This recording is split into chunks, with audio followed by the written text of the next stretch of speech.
Hi, boys and girls. I am Mrs. Kardys, and today I will be reading Chester's Way. Chester had his own way of doing things. Hello, my name is Chester. I like croquet and peanut butter and making my bed. He always cut his sandwiches diagonally. He always got out of bed on the same side, and he never left the house without double knotting his shoes. Chester always had the same thing for breakfast, toast with jam and peanut butter, and he always carried a miniature first aid kit in his back pocket, just in case. You definitely have a mind of your own, said Chester's mother. That's one way to put it, said Chester's father. Chester's best friend Wilson was exactly the same way. That's why they were best friends. Chester wouldn't play baseball unless Wilson played, and they never swung at the first pitch or slid head first. Wilson wouldn't ride his bike unless Chester wanted to, and they always used hand signals. If Chester was hungry, Wilson was too, but they rarely ate between meals. Some days, I can't tell those two apart, said Wilson's mother. Me either, said Wilson's father. Chester and Wilson, Wilson and Chester. That's the way it was.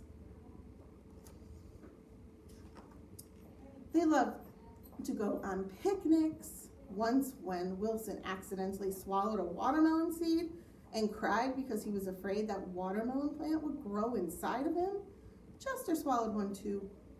Don't worry, said Chester. Now if you grow a watermelon, I'll grow one too. Chester duplicated his Christmas list every year and gave a copy to Wilson because they always wanted the same things anyway. For Halloween, they always dressed as things that went together. Salt and pepper shakers, 2 mittens on a string, ham and egg. They really are 2 peas in a pod, said Chester's mother.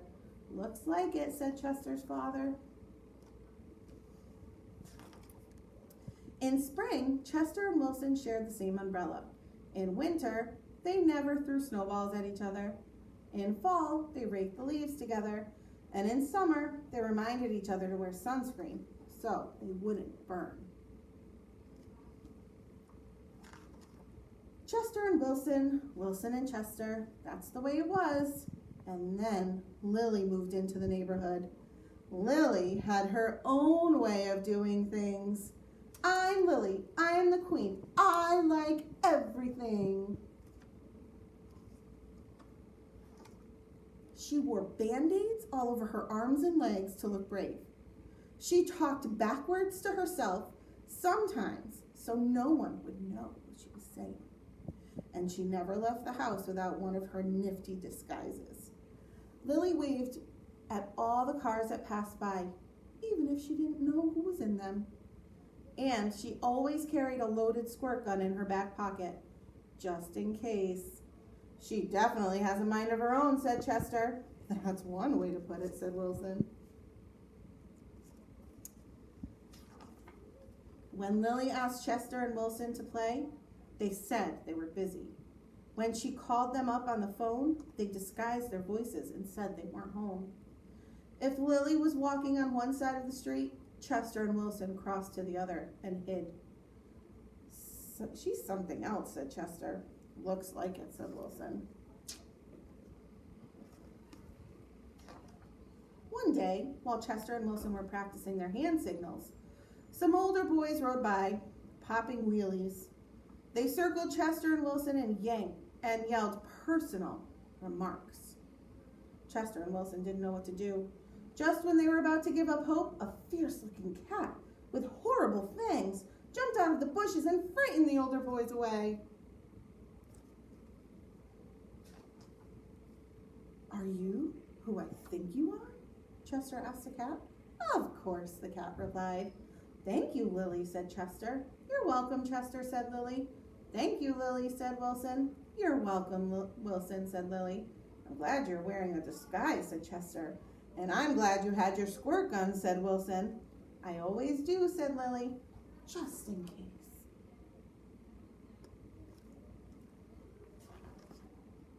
Afterward, Chester invited Lily over for lunch. You have a Muscle Mouse cup, said Lily. Of course, said Chester. I do too, said Lily. Same here, said Wilson. Chester and Wilson cut their sandwiches diagonally. Lily asked Chester's mother if she had a cookie cutter, and she made stars and flowers and bells. That's neat, said Chester. Wow, said Wilson.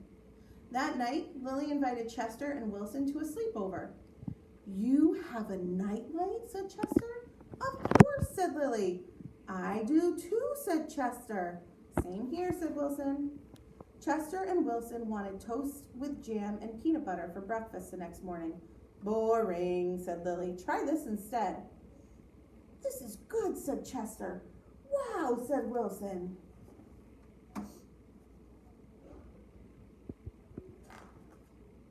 After that, when Lily asked Chester and Wilson to play, they said yes. When she called them up on the phone, and they had pleasant conversations. And if Lily was walking on one side of the street, Chester and Wilson waved and ran to catch up with her. Chester and Wilson taught Lily hand signals, and she taught them how to pop wheelies.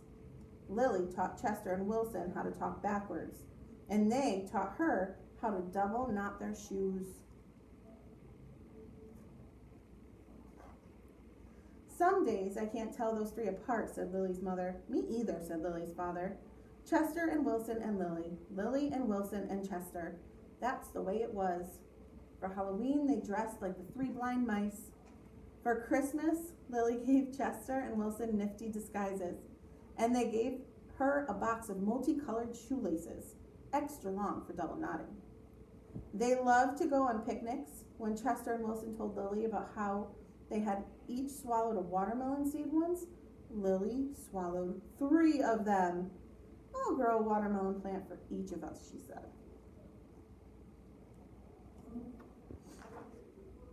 In spring, Chester and Wilson and Lily shared the same umbrella. In winter, they never threw snowballs at each other. In fall, they raked leaves together, and in summer, they reminded each other to wear sunscreen so they wouldn't burn. Chester and Wilson and Lily, Lily and Wilson and Chester. That's the way.